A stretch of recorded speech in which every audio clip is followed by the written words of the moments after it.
Մինչև պաշտոնական Երևանը կրկնում է, որ պատրաստ է բացել հայ-թուրքական սահմանը, Անկարան շարունակում է հարաբերությունների կարգավորումը պայմանավորել Երևան-Բաքու խաղաղությունով։ Ինչ քարտեզով կձևավորվի Մեղրու արևելքի նոր սահմանագիծը, տասնյակ անպատասխան հարցեր կան։ Հայաստանի եւ Թուրքիայի միջև հարաբերությունների կարգավորման գործընթացը շուտով դրական արդյունքների կհանգեցնի։ Հայ խորհրդարանականները Ստամբուլում են։ Իրանը պատրաստ է վերսկսել միջուկային բանակցությունները Միացյալ Նահանգների հետ, բայց պայման ունեն Թեհրանի պաշտոնական ներկայացուցչի հայտարարությունը։ Սիգի պաշարները Սևանա լճում ավելացել են, ձկնատեսակի բնօգտագործման դրույքաչափը 3 անգամ կբարձրանա։ Hello Beat-ից տուժածները հավաքվել են դատախազության դիմաց, զեղծարարությունից 17000 մարդ է տուժել։ Համակարգային անփութություն, մասնագետների պնդումը, առաջին դասարանցիների նոր աշխատանքային տետրերի խայտառակ սխալները։ Բաքուն Արցախում հետևողականորեն շարունակում է իրականացնել մշակութային ցեղասպանություն, թշնամին չի փոխում ձեռագիրը։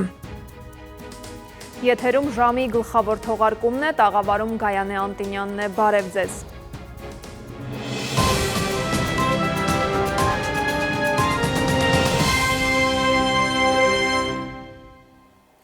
Եվ այսպես, մինչև կառավարությունը հայտարարում է, որ Սյունիքում նախատեսվող սահմանազատումը իրականացվելու է խորհրդային քարտեզներով ու Ալմա-Աթայի հռչակագրի սկզբունքներով, շարունակում են կուտակվել հարցերը, իսկ ինչ քարտեզի հիմքով է ձևավորվելու Մեղրու արևելյան հատվածի նոր սահմանագիծը։ Տասնյակ անպատասխան հարցեր կան սկսած 2020-ից հետո տեղի ունեցած զորքերի տեղաշարժերից մինչև ճանապարհների վերահսկողության փոփոխությունը։ Նայիրի Մուրադյանի անդրադարձը։ Ադրբեջանի պահանջով սահմանազատման գործընթացը Տավուշից հետո նախատեսվում է իրականացնել Հայաստանի հարավում, Սյունիքում։ Գնահատականը քարտեզագիրներինն է, քաղաքագիտական համայնքին է։ Ընդհանրապես Հայաստանը Ադրբեջանից պետք է պահանջեր, որ սահմանազատման եւ սահմանագծման գործընթացը սկսվեր Ադրբեջանի կողմից բռնազավթված, օկուպացրած տարածքներից, ինչն այդպես էլ չեղավ։ Մեր շահերին համապատասխանում է, որպեսզի ադրբեջանական զորքերը լքեն Հայաստանի Հանրապետության տարածքը։ Հայաստանը պետք է ասի, պահանջեր, որ սկսենք սահմանազատումը այնտեղից, որտեղ դուք մխրճվել եք Հայաստանի տարածքում։ Մենք այցելեցինք միասին հարավ եւ Ադրբեջանի տարածք։ Փոխվարչապետ Գրիգորյանն էր խորհրդանում հայտարարել, թե իր գործընկեր Մուստաֆայևի հետ այցելել է հարավ, եղել Ադրբեջանի հատվածում եւ արտահերտ արագացված սահմանազատում պետք է իրականացվի այն հատվածում, որտեղ նախատեսվում է կառուցել Թրամփի ուղին։ Ընդհանրապես հանրությանը փորձագետներին հայտնի չէ, թե որ հատվածով է անցնելու Թրամփի ուղին եւ անհայտ է նաեւ, թե Մհեր Գրիգորյանի ասած արտահերտ սահմանազատման գործընթացը հարավում որ հատվածն է ընդգրկում։ Քարտեզագիրներն էլ հստակ տեղեկություն չունեն, թե օրինակ որ քարտեզներով է իրականացվելու սահմանագծում սահմանազատումը։ Եվ դա է, որ մեծ ցույց տալիս գնահատական իրականացումը, դա սահմանազատվել է 1970-ականների քարտեզներով, ավելի վաղ ժամանակի քարտեզներով, դե ընդհանրապես առանց քարտեզների կիրառման այլ կողմեր նոր համաձայնության են եկել։ Քարտեզագետ Շահինյանի ձևակերպմամբ, երբ խոսք է գնում Սյունիքի հատվածում սահմանազատման մասին, պետք է հասկանալ իրավական ինչ հիմքով է դա կատարվելու։ Ըստ էության այդ հատվածում, Թրիփի հատվածում, մեծ սահմանային զարգումների մասին այս պահին մեզ հայտնի չի, քանի որ այդ սահմանային հատվածը շատ մոտ է եղել հայ-իրանական սահմանին, ու այդ հատվածը վերահսկվել է ռուս սահմանապանների կողմից։ Այդ հատվածում ինքնոր հայկական կողմից կամ ադրբեջանական կողմից էական զավթումներ չեն ֆիքսվել։ Ինչ որ կտոր կարող են ցիջել այսօրվա քաղաքականությունից ելնելով, տեսնելով, որ ամեն ինչ իշախ Ադրբեջանի է, մեզ պետք չէ, մեզ առհասարակ այդ ճանապարհը պետք չէ։ Եթե չբացվի ավելի լավ, որովհետև այդ ճանապարհի բացվելը նշանակելու է Հայաստանի ինքնիշխանության նեղացում այդ Սյունիքի հատվածում, արդեն Մեղրի հատվածում։ Քարտեզագետ Գալչյանը հայտնեց, որ Տավուշում սահմանազատում սահմանագծումը 70-ականներին ընդունված եւ երկկողմ ստորագրված քարտեզներով են իրականացվել։ Նույնը կատարվելու է նաև Հայաստանի հարավում Թրիփ նախագիծն իրականացնելիս։ Պիտի անպայման շտապ սահմանագծվի, որ իմանան կողմերը, որտեղ կառուցել իրենց անցակետներն ու մաքսատները։ Ճիշտ նույն տարածքն է, ինչ որ երկաթգիծ անցել է եւ ոչ մի փոփոխություն չկա սահմանային այդ մասում։ Դա չի հասնում ինչեւ այդտեղ, իդ ներքևի միայն Պարսկաստանի սահմանի 5-ից 10 կիլոմետրն է խոսում։ Հայաստանի իշխանությունները տարիներ շարունակ հայտարարում են, փորձում են համոզել, թե սահմանների ճշգրտման հարցում առաջնորդվել եւ առաջնորդվում են 91 թվականի Ալմա-Աթայի հռչակագրով։ Հարց է առաջանում, եթե կողմերը ճանաչում են խորհրդային ժամանակաշրջանում գոյություն ունեցող սահմանների անխախտելիությունը, ինչն է ստիպում հայկական կողմին Ադրբեջանի հետ նորից ճշտելու արդեն ճշտված սահմանը հարավում։ Մասնագետները հենց այստեղ եզրահանգում են. Ալմա-Աթայի 91 թվականի հռչակագիրը չի գործել ու չի գործում։ Նայիրի Մուրադյան, ժամը լրատվական։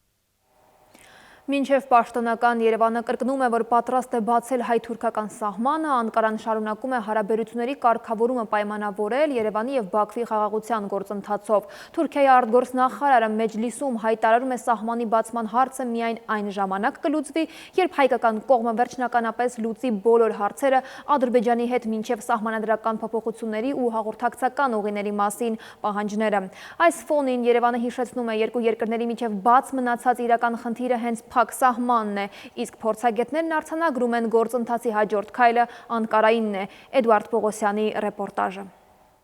Մինչև պաշտոնական Երևանը հայտարարում է, որ հենց այս պահին էլ պատրաստ է Թուրքիայի հետ սահմանի դռները բացել, Անկարան շարունակում է հայ-թուրքական հարաբերությունների կարգավորումը Երևանի և Բաքվի խաղաղության սպիդոմետրով չափել։ Թուրքիայի գլխավոր դիվանագետն է Մեջլիսում հայտարարել, թե պատրաստ կլինեն Հայաստանի հետ բարիդրացիության օրակարգով սեղանի շուրջ նստել այն ժամանակ, երբ Երևանը վերջնական կպարզի իր հաշիվները Բաքվի հետ, այսինքն ըստ էության, երբ հայ-ադրբեջանական խաղաղության նախապայմանագիրը կդառնա վերջնական, իսկ որներ դրա համար Ալիևի պայմանը Հայաստանի սահմանադրության փոփոխությունը։ Այս հարցին անդրադառնում է նաև Թուրքիայի արտգործնախարարը, ընդգծում նաև մեր երկրի հարավով իր խոսքով նախատեսված հաղորդակցային ուղու հարցերին, որոնք, մեջբերում եմ, տեղ չեն գտել օգոստոսի 8-ին նախաստորագրված տեքստերում։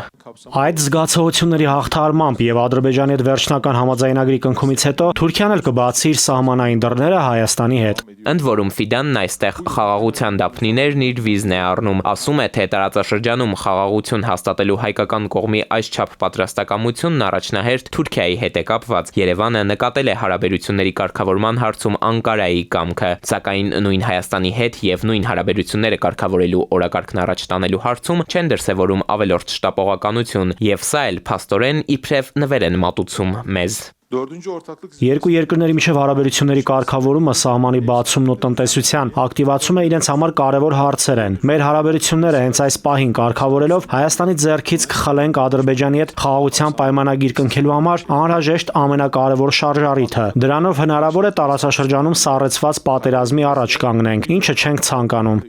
Միևնույն ժամանակ դեմքով դեպի Մարգարա Ալիջան շրջվելով Հայաստանի իշխանությունները պնդում են, թե արդեն հայ-թուրքական երկխոսության մեջ մնացած խնդիրը պինդ զոդված այս դարպասներն են, հարաբերությունների բացը փակ սահմանն է։ Արտաքին գործերի նախարար Միրզոյանի բանաձևն էր պատկերավոր ներկայացնելու հայ-թուրքական հարցերի կարգավորման ներկա փուլը հենց Երևանի եւ Բաքվի խաղաղության process-ի հետ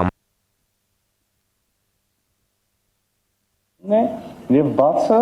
փակ սահմանն է։ Իսկ փորձագիտական դաշտում Կարմիր թելի նման է անցնում պնդումը, որ Հայաստանը Թուրքիայի հետ հարաբերությունները կարգավորելու հնարավոր առավելագույնն արել անպատասխան է մնացել։ Այստեղ միաբերան հիշեցնում են բանագնացներ Ռուբինյան քլեջ պայմանավորվածությունները, թե հնարավորինս սեղմ ժամկետներում ոչ թե Հայաստանի կամ Թուրքիայի, այլ երրորդ երկրների քաղաքացիները պետք է մեր սահմանները հատելու հնարավորություն ունենային։ Արձանագրում են ուրեմն Անկարայի դիրքորոշումների մեջ, հետևապես վարքագծում ընդամենը փոփոխություն չկա, ասել է թե առաջընթաց։ Ստեղծվել է իրավիճակ, երբ Թուրքիան ամբողջությամբ վերահսկում է ամբողջ խոսույթը այն առումով, որ ամբողջ գործողությունների հաջորդ քայլը իրեն ձեռքում է։ Դիվանագիտական հարաբերությունների հաստատում, սահմանի բացում, այս նպատակները կամ դրան ուղղված հայտարարություններն օրակարգում առանցքային հարցեր են ստվերել, իսկ սահմանային երկու անցակետերն էլ բացվելու են միաժամանակ, իսկ ինչպես են աշխատելու, ասենք 24/7 ռեժիմով, այնպես ինչպես մյուս բոլոր անցագրայինները, մասնագետները դեռ այս շարքի պատասխանները չունեն, հարցնում են հայ-թուրքական շփումների ընդհանուր համայնապատկերին ինչպես գնահատական տալ։ Էդուարդ Պողոսյան, ժամը լրատվական։ Ադրբեջանի արտաքին գործերի նախարար Ջեյհուն Բայրամովը հանդիպել է ԱՄՆ պետքարտուղարի քաղաքական հարցերով տեղակալ Էլիսոն Հուքերի հետ։ Այս մասին հաղորդագրություն է տարածել Ադրբեջանի արտգործնախարարությունը։ Նրանք ողջունել են օգոստոսի 8-ին Վաշինգտոնում կայացած պատմական հանդիպման ժամանակ ձեռք բերված համաձայնությունն ընդգծելով երկու երկրների միջև ռազմավարական գործընկերության զարգացման համատեղ ջանքերի կարևորությունը։ Նշվել է Ադրբեջանի շահագրգռվածությունը արագացնելու ԱՄՆ-ի կողմից իրականացվող աշխատանքները միջազգային խաղաղության եւ բարգավաճման համար Թրամփի ուղու շրջանակներում, որն ուղղված է Ադրբեջանի հիմնական մասի եւ Նախիջևանի ինքնավար հանրապետության միջև անխոչնդոտ կապ ապահովելուն։ Հայաստանի եւ Թուրքիայի միջև հարաբերությունների կարգավորման գործընթացը շուտով դրական արդյունքների կհանգեցնի այս մասին Ստամբուլում ընթացող ԵԱՀԿ խորհրդարանական վեհաժողովի նիստում նշել է ազգային ժողովի արտաքին հարաբերությունների հանձնաժողովի նախագահ Սարգիս Խանդանյանը։ Նա խոսել է Հայաստան-Ադրբեջան բանակցությունների մասին, շեշտելով, որ ԵԱՀԿ Մինսկի գործընթացի եւ հարակից կառույցների փակումը վստահության կառուցման կարևոր քայլ էր։ Ինչ վերաբերում է Հայաստան-Թուրքիա հարաբերություններին, կառուցողական եւ ակտիվ քաղաքական երկխոսությունը ըստ Խանդանյանի հույս է տալիս, որ այն շուտով կվերածվի երկու երկրների հարաբերությունների ինստիտուցիոնալացման, սահմանների բացման եւ ավելի լայն համագործակցության։ Փորձագետները սակայն վստահ են, որ հայ-թուրքական հարաբերությունները կարգավորելու են բացառապես ի հաշիվ Հայաստանի շահերի։ Ադրբեջանական հարաբերություններում առաջ խաղացում լինի Ադրբեջանի թելադրած պայմաններով, ապա հայ-թուրքական հարաբերություններում նույնպես զուգահեռ տեղի կունենա այդ առաջընթացը։ Պարզապես խնդիրն այն է, որ այդ ինչ զիջում է Հայաստանը, զիջում է, այսպես ասենք, վերջնականապես, այսինքն ետքայլ անելու հնարավորություն չունի, իսկ այն ինչ զիջում են Թուրքիան եւ Ադրբեջանը, ցանկացած կպահի կարող է չեղարկվել։ Օրինակ, ապաշրջափակում։ Ցանկացած պահի Ադրբեջանը կամ Թուրքիան որևէ պատրվակով կարող են ասել, որ այլևս հայկական բեռները բաց չեն թողնում։ Միացյալ Նահանգները նախատեսում է խիստ պատժամիջոցներ մինչև 500% մաքսատուրք սահմանել այն երկրների նկատմամբ, որոնք ռուսական կողմի հետ բիզնես գործունեություն են ծավալում, էներգակիրների գնում եւ ակտիվորեն չեն աջակցում Ուկրաինային։ Վերլուծաբանները քիչ հավանական են համարում Միացյալ Նահանգները Հայաստանը դիտարկի այդ պատժամիջոցների ցանկում։ Սա ըստ մասնագետների արվում է ճնշելու առաջին հերթին Հնդկաստանին, Իրանին, Չինաստանին։ Արևմուտքը լավ է հասկանում, որ եթե պատժամիջոց կիրառվի Հայաստանի վրա, մեր երկրի կախվածությունը Ռուսաստանից ավելի կմեծանա։ Անցած տարի սակայն Միր ռուսական ազգային վճարային համակարգը Միացյալ Նահանգների պատժամիջոցների թիրախում հայտնվեց, բարդացնելով Հայաստանում ֆինանսական համակարգում կատարվող գործարքները։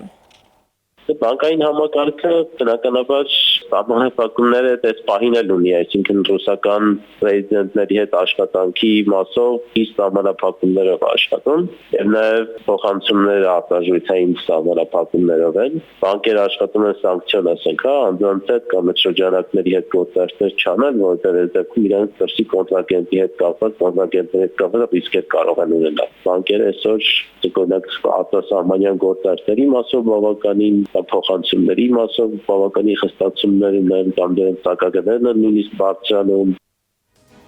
Մյուս թեմաները քիչ անց։ Իրանը պատրաստ է վերսկսել միջուկային բանակցությունները Միացյալ Նահանգների հետ, բայց պայման ունեն Թեհրանի պաշտոնական ներկայացուցչի հայտարարությունը։ Սիգի պաշարները Սևանա լճում ավելացել են, ձկնատեսակի բնօգտագործման դրույքաչափը 3 անգամ կբարձրանա։ Հելոբիթիստ ուժասները հավաքվել են դատախազության դիմաց, զեղծարարությունից 17,000 մարդ է տուժել։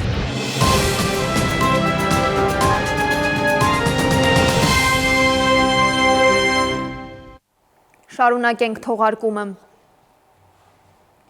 Ուկրաինայի նախագահի աշխատակազմի ղեկավար Անդրեյ Երմյակը հայտարարել է, որ Թուրքիա է ժամանել Վլադիմիր Զելենսկու գլխավորած ուկրաինական պատվիրակության կազմում։ Նա նշել է, որ կապի մեջ է ԱՄՆ հատուկ ներկայացուցիչ Ստիվ Ուիտքոֆի հետ։ Մեր ամերիկացի գործընկերների հետ միասին աշխատում ենք Ուկրաինայի դեմ ռուսական ագրեսիան դադարեցնելու եւ արդար ու տևական խաղաղության հասնելու ուղղությամբ, գրել է Երմակը տելեգրամյան ալիքում։ Ավելի վաղ բրիտանական հրատարակության թղթակից Օլիվեր Քերոլը հայտնել է, որ Ուիտքոֆի եւ Անդրեյ Երմակի միջև Թուրքիայում նախատեսված բանակցությունները չեղարկվել են։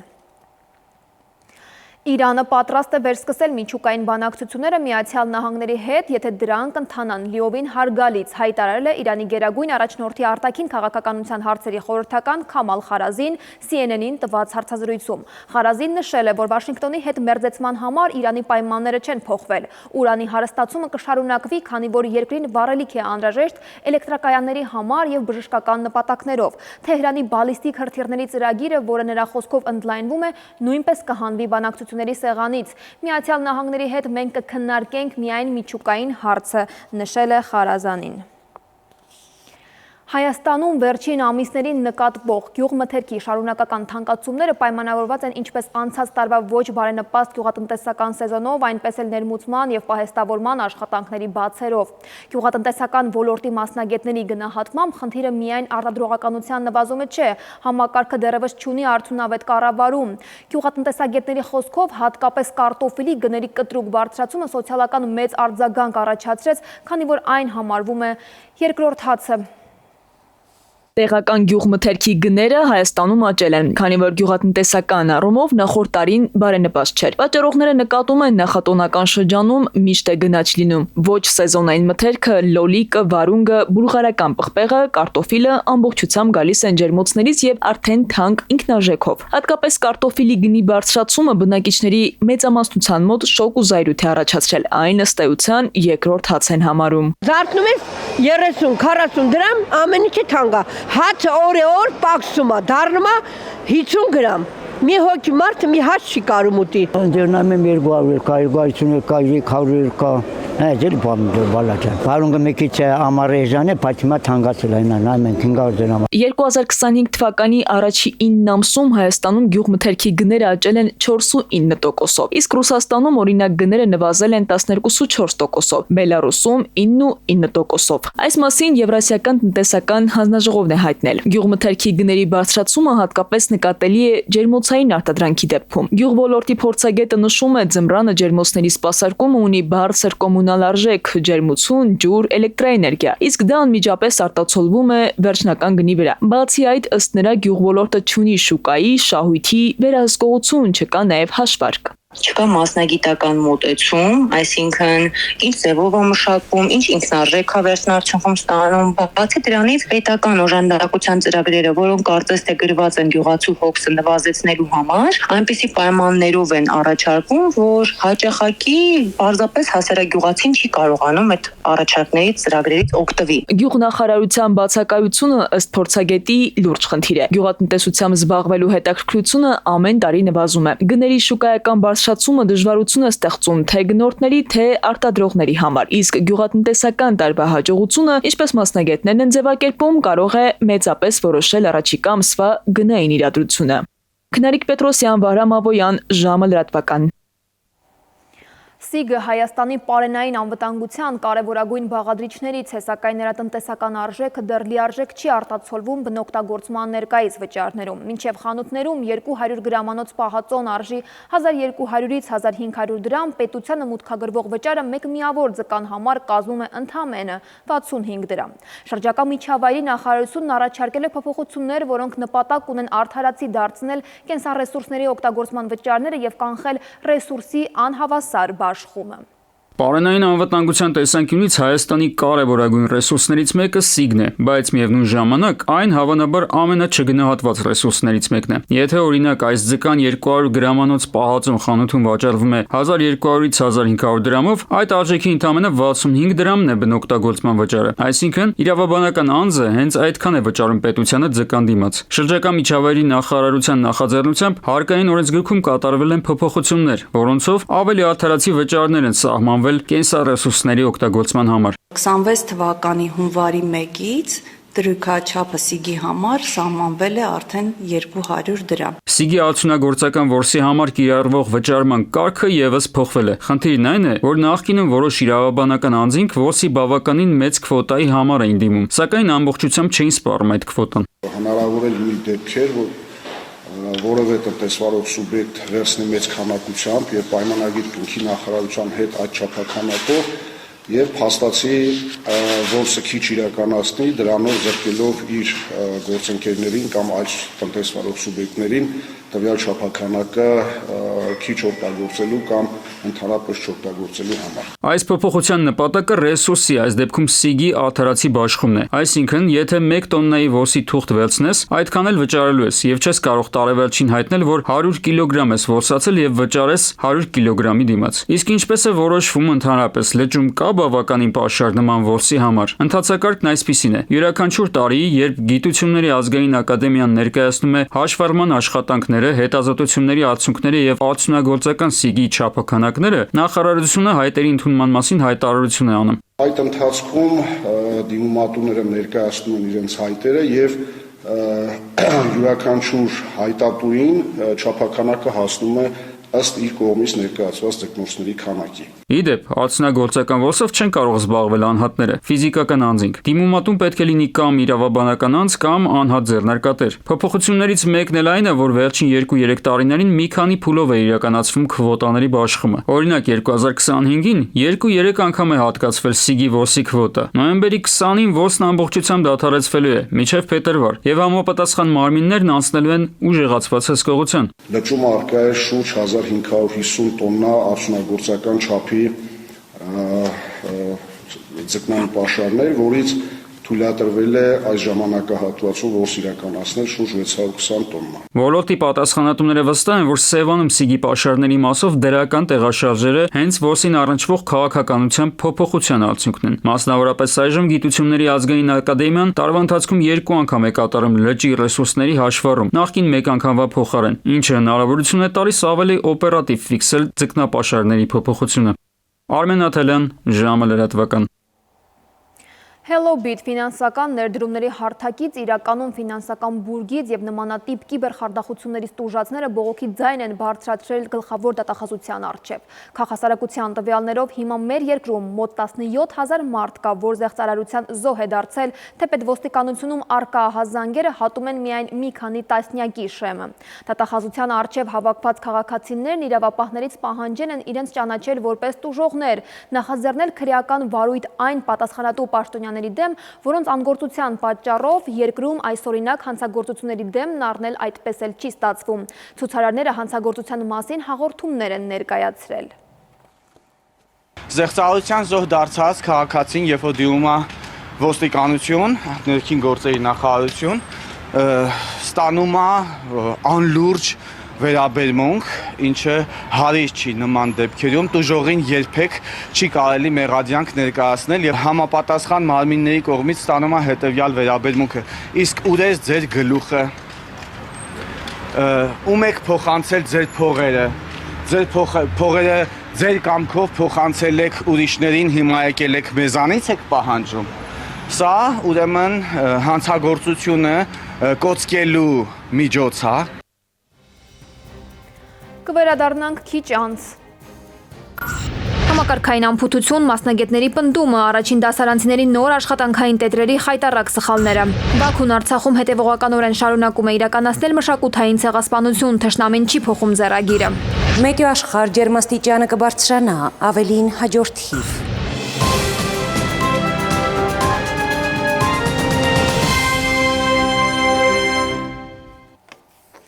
Շարունակենք թողարկումը։ Առաջին դասարանցիների համար նախատեսված աշխատանքային տետրերը նոր աղմուկ են հրահրել։ Ծնողները սոցիալական հարթակներում տարածում են էջեր, որտեղ պարզ գիտելիքները ներկայացված են բացահայտ սխալներով։ Մասնագետների պնդմամբ խոսքը մեկ սխալի մասին չէ, հրապարակված օրինակները համակարգային անփութության արդյունք են, իսկ ինչ պարզաբանում ունեն կրթական գերատեսչությունում, Սվետլանա Ավդիշյանի ռեպորտաժը։ Խայտառակ սխալներ դպրոցական գիրք տետրերում։ Մեքենան կիտրոն, իսկ ելակը որպես ոսկորեն պատկերում առաջին դասարանցիների աշխատանքային տետրում։ Տարական դասարանի այս տարական ու անհեթեթ սխալների մասին ամբողջ համացանցն է խոսում։ Զայրացած են մարդիկ, ասում են խոսքը 1-2 անճշտության մասին չէ, անփութությունը ամբողջ կրթական համակարգով մեկ է։ Սխալները այբենարանով մեկ են, մաթեմատիկայի գիրք ու տետրերում են։ Ուսումնական այս նյութերով են առ այսօր դասավանդում մարզերում, օրինակ Լոռու մարզի Սպիտակի համար 2 միջնակարգ դպրոցում։ Ոչ միայն Սպիտակի երկրորդ դպրոցում այս խնդիրը ծավալված, այլև հանրապետության տարբեր մարզեր, տարբեր քաղաքներ, տարբեր գյուղերի դպրոցներ ունեն այս խնդիրը։ Մի մասն էլ կան, որ ասում են, գիտեք, մեզ մոտ ճիշտ տարբերակն է։ Ինձ բացատրեցին, որ կան տարբերակներ, որ հետ են կանչվել, սեպտեմբերի 2 ծնողները նկատել են եւ բարձրաձայնել են հարցը, հետ են կանչվել օրինակները եւ նոր օրինակներ են ուղարկվել։ Եթե ԿԳՄՍ-ն երաշխավորում է կրթությունը, մենք ակնկալում ենք հարցին համապատասխան լուծում։ Մասնագետները նույնպես ընդգծում են, նման ուսումնական նյութերը կարող են խաթարել երեխայի առաջին պատկերային ասոցիացիաները, երբ պատկերն ու բառը չեն համընկնում, երեխան սկսում է կասկածել իր ընկալմանը, ինչը վտանգավոր է վաղ տարիքում։ Ըստ կրթության փորձագետի, այս անփութությանը պարբերաբար բախվում ենք դասագիրք գրելու սեղմ ժամկետների պատճառով։ Դրանց մշակման գործընթացը պետք է տևի առնվազն 1-ից 2 տարի։ Ստուգվում են այսպես ոտքի վրա եւ արդյունքում ունենում ենք այս վիճակը։ Մենք ավելի լավ է չափորոշիչները փորձարկելու փոխարեն փորձարկեինք դասագրքեր, որ դասագիրքը տպագրվեր, ինչ որ դպրոցներ դա փորձարկեին, սխալները տեսնեին, ուղղվեին, հաջորդ տարի նորմալ դասագիրք մտներ։ Դասագիրքը կրթության սուրբ գրքի ստատուս ունի, այսինքն ինքը պետք է լինի հնարավորինս անսխալ, անթերի, որտեղ դա նախ մի քանի տարով է մտնում եւ տասնյակ հազարավոր երեխաների հետ է առնչվում։ Այս համապատկերում ամենամտահոգիչն այն է, որ սխալներով լցված դասագրքերն ու տետրերը պաշտոնապես հաստատված են Կրթության, գիտության, մշակույթի եւ սպորտի նախարարության կողմից, ինչը ենթադրում է, որ այն պետք է անցած լիներ փորձագիտական մի քանի փուլեր, որ ըստ էության մեղմ ասած թերի են կատարել։ Մեր թիմում կա եւ բժիշկ, եւ հոգեբան, եւ առարկայի մասնագետ, եւ չափորոշչի մասնագետ, որոնք իբր պետքա տարբեր տեսանկյուններից նայեն։ Բազմաթիվ սխալներ այդպես էլ չեն կանխարգելվում։ Կարծում եմ, որ ճիշտ կլինի, որ դասագրքերը գնահատող հանձնաժողովների աշխատանքը մրցույթից հետո հրապարակայնացվի։ Գուցե մարդիկ իրենց մասնագիտական հեղինակությունը հարվածի տակ չդնելու համար ավելի օբյեկտիվ լինեն, ավելի ուշադիր լինեն։ Ժամը փորձեց մեկնաբանություն ստանալ կրթական գերատեսչությունից, պարզելու տեղյակ են արդյոք խնդրին եւ ինչ քայլեր են ձեռնարկել իրավիճակը շտկելու համար։ Ինչու են այս խայտառակ սխալները տեղ գտել դպրոցական դասագրքերում ու տետրերում։ Բացի այն, որ չեն խրախուսում այս նյութերի օգտագործումը, կրթական ոլորտի պատասխանատուները պարզվում է չեն տեսել թերևս այս պատկերը։ Պատասխանեցին, մեջբերում եմ։ Ծնողներին հորդորում են ահազանգել նախարարություն, ներկայացնել կոնկրետ դասագրքում իրենց կողմից նկատած կոնկրետ խնդիրը։ Նախարարության կողմից աշխատանքային տետրերի օգտագործումը չի պարտադրվում, ավելին չի խրախուսվում։ Մեջբերման վերջը։ Սվետլանա Ավդիշյան, ժամը լրատվական։ Ադրբեջանի իշխանություններն Արցախում շարունակում են հետևողականորեն իրականացնել մշակութային ցեղասպանություն, եթե նախկինում միջազգային կառույցները մտահոգություն էին հայտնում Ադրբեջանի կողմից հայկական մշակութային ժառանգության յուրացման ու ոչնչացման քաղաքականության վերաբերյալ, ապա այժմ վայրագիծ ձեռքը հասել է անգամ իսլամական հուշարձաններին։ Ձեռագիրը նույնն է, շին աշխատանքների քողի տակ ոչնչացրել են Արցախի Քաշաթաղի շրջանի Այգեկ գյուղի շիական մզկիթը։ Ի դեպ, այս մզկիթը մոտ 30 տարի արցախցի են պահպանել թշնամական երկրի այս գործելավոճը ըստ Կովկասագետի համաշխարհային քաղաքակրթության դեմ ուղղված մարտահրավերը։ Շարժ գիտակցում է, որ այդ մզկիթները պարսկական մզկիթներ են։ Նպատակը ընդհանրապես տարածաշրջանի պատմական հետքը ոչնչացնելն է, անկախ նրանից, թե այդ հուշարձանները նախաքրիստոնեական ժամանակաշրջանի են, քրիստոնեական մշակութային արժեքներին իրենց ներկայացնում, թե իսլամական մշակույթին են պատկանում։ Քայլեր պետք է ձեռնարկվի Ադրբեջանի այս քաղաքականությունը կանխելու կամ նվազեցնելու առումով։ Դա հնարավոր է միայն այն դեպքում, երբ որ Ադրբեջանի դեմ հստակ պատժամիջոցներ կիրառեն։ Այստեղ նաև բավական անելիք ունի Իրանի Իսլամական Հանրապետությունը իսլամական ժառանգության հետ կապված գործողոքի նոտահղելով ու բացատրություններ պահանջելով Ադրբեջանի իշխանություններից։ Լեռնաջրի բարձրադիր լանջերում ամեն առավոտ աշխատանքը սկսվում է դեռ լուսաբացին, հարակից գյուղերից այստեղ են բարձրանում տասնյակ մարդիկ մասնակցելու անտառստեղծման աշխատանքներին։ Դժվար անցանելի լեռներով եւ քարքարոտ ճանապարհներով անցնելով օրական մինչև 150 ծառ տնկելով նրանք ձևավորում են այն կանաչ գոտին, որը միաժամանակ էկոլոգիական, համայնքային եւ հակասողանքային նշանակություն ունի լոռու համար։ Եվ այս ամենը Viva-ի աջակցությամբ։ Առավոտ 8-ին տնից շարժվում ենք, գալիս ենք 66-ները նստում, հելնում ես լավ սարերը, դժվարությունով, բայց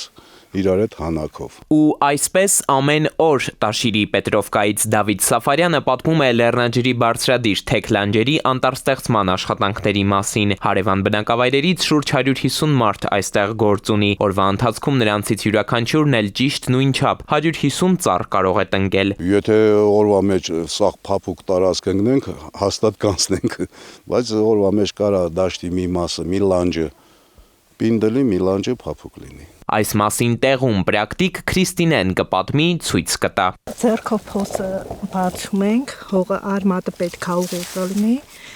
ու ծածկում ենք։ Թիվ թվաբանությունն էլ Վիոլետայից։ 30 սանտիմետր լայն եղնի, որպեսզի նորմալ կարողանանք տնկենք։ Այս տարածքում կանաչ ծածկույթն ընդլայնելու համար Իմանտար Հայաստան հասարակական կազմակերպությունն է ջանքերը գործի դրել, որին հետևողականորեն աջակցում է Vivan։ Քարամյա համագործակցության տարիներից վերջին երկուսը նվիրել են Լոռու մարզի լեռնային լանդշաֆտ ունեցող այս բնակավայրերին։ Բուսականությունից զրկված թեք լանջերը կլիմայի փոփոխության հետևանքով կարող են սողանքների պատճառ դառնալ։ Ստեղծվող անտառները էկոլոգիական օգուտներին զուգահեռ նաև կարգավորող եւ բնական աղետները կանխող գործառույթ կիրականացնեն։ Մենք ընդլայնում ենք երկրի թոքերի գործառույթն իրականացնող անտառային հատվածը, ձգտում կանխել անապատացումը, նպաստում ջրային ռեսուրսների պահպանմանը եւ պայքարում ենք սողանքների դեմ։ Կարևոր է նաեւ այն, որ այս ծրագիրն ապահովում է սեզոնային աշխատատեղ, իսկ տնկիների բազմազանությունը թույլ է տալիս հարմարավետ միջավայր ստեղծել նաեւ վայրի կենդանիների համար, նպաստելով մարդ-վայրի բնություն համակեցությանը։ Առհասարակ կանաչ մտածողության հիմքում պատասխանատու մոտեցումն է ամեն ինչի հանդեպ։ Մեր հոգատարությունը բնության նկատմամբ նույնպես պետք է անդադար լինի։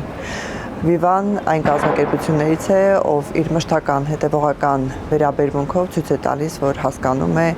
բիզնեսի դերը եւ բիզնեսի պատասխանատվությունը սոցիալական եւ իհարկե բնապահպանական հարցերում։ Viva-ի եւ Իմանտար Հայաստան հասարակական կազմակերպության Քարամյա համագործակցության արդյունքում ի դեպ Լոռու մարզի 3 համայնքում տնկվել են շուրջ 43600 ծառ, իսկ անտառստեղծման աշխատանքներն ընդգրկել են ավելի քան 14.5 հեկտար տարածք։ Էդուարդ Պողոսյան, Զոհրաբ Քարամյան, ժամ լրատվական։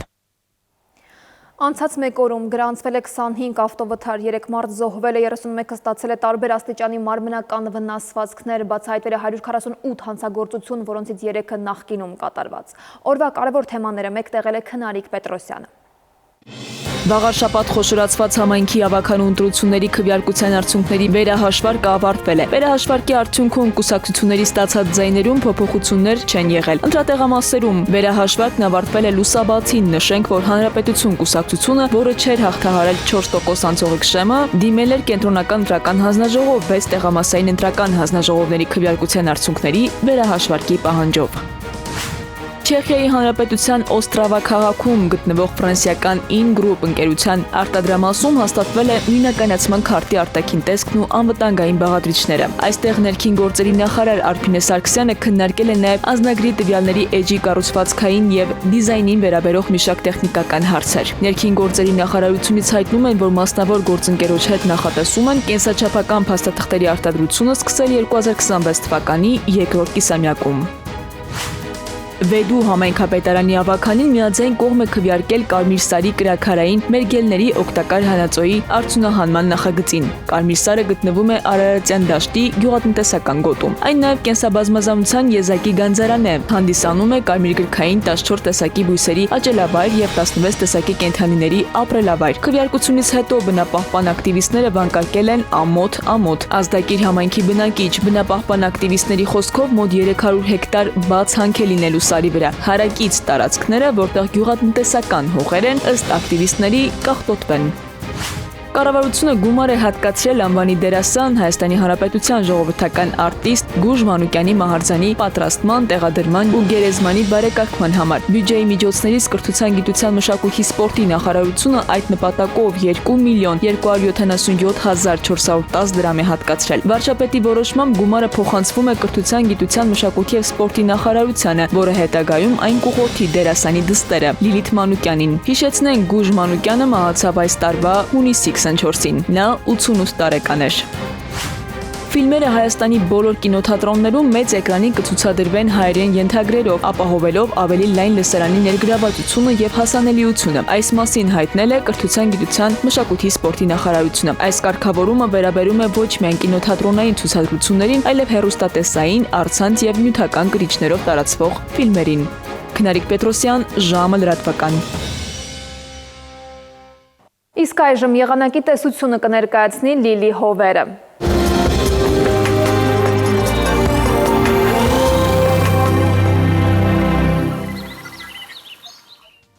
Բարերեկո եղանակի տեսության հովանավորն է Ֆերոսի ապրանքանիշը, իր հուսալի անվտանգ գերխնայող գազի կաթսաներով։ Դրանք պաշտոնապես ներկայացված են էքստերիեր խանութ սրահներում։ Ֆերոսի եղանակ ստեղծող կաթսաներ, մեթեոաշխարհ նախ Հայաստան։ Մեր երկրի մեծ մասում 5 շաբթին կանցնի լիարժեք արևոտ երկնքով, առանց ստեղումների, ջերմաստիճանը կբարձրանա եւս 5 նիշ։ Վաղը ցերեկը Շիրակում, Կոտայքում, Գեղարքունիքում, Արագածոտնի եւ Վայոց-Ձորի լեռնային գոտիներում կդիտվի 8-ից 13 աստիճան։ Վայոց-Ձորի եւ Արագածոտնի նախալեռներում կանխատեսվել է 14-ից 18, Լոռիում 16-ից 19, Տավուշում 18-ից 21 աստիճան, Արարատում, Արմավիրում կդիտվի 15-ից 17, Սյունիքի հովտային գոտիներում կանխատեսվել է 19-ից 22, Սյունիքի նախալեռներում 14-ից 18 աստիճան։ Երևանում օրը կանցնի արևոտ երկնքով առանց ստեղումների, այս գիշեր սպասվում է 0-ից 2, ցերեկը 15-ից 17, երեկոյան 7-ից 9 աստիճան։ Այս թողարկման համար նախատեսել էինք այսքանը։ Ցտեսություն։